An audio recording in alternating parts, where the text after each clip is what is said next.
It's late March and David Neeleman is holding court at a folding table littered with paper plates and the remains of a pasta lunch in a hangar at Long Island MacArthur Airport. The lanky 61-year-old is in a good mood, cracking jokes with the flight crew and operations staff he's assembled to launch his fifth airline, Breeze Airways.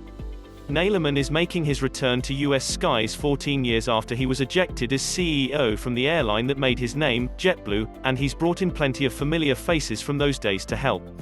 After a frustrating year of COVID-related delays and remote work, they were finally together, working through a series of federal safety tests at this small airport 60 miles west of New York City, paving the way for Breeze to begin flying in late May. Launching an airline is a huge risk in the best of times, and these are not the best of times. Last year was the worst ever for the aviation industry, with the six largest U.S. carriers collectively losing $35 billion, even after getting $25 billion in federal handouts to keep workers on the payroll.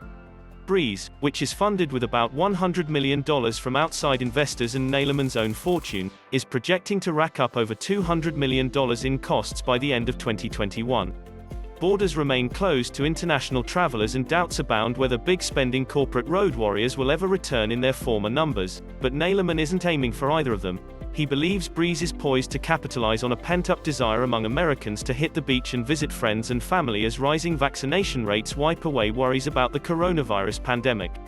Passenger numbers in the US have already crept up over the last 2 months, climbing to within 31% of pre-pandemic levels on a recent spring break Saturday.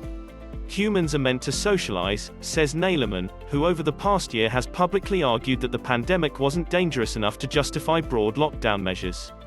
They're not meant to be cooped up in their houses and walking around with masks on.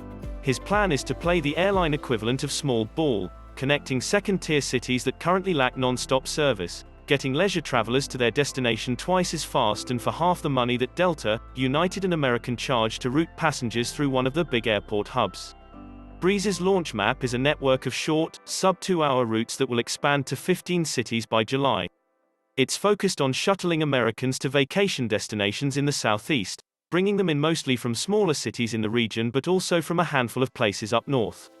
Breeze hopes cheap fares, well under $100 one way this summer, and direct flights will convince many more people to fly these thinly traveled routes than before the pandemic, when most averaged fewer than 75 passengers a day.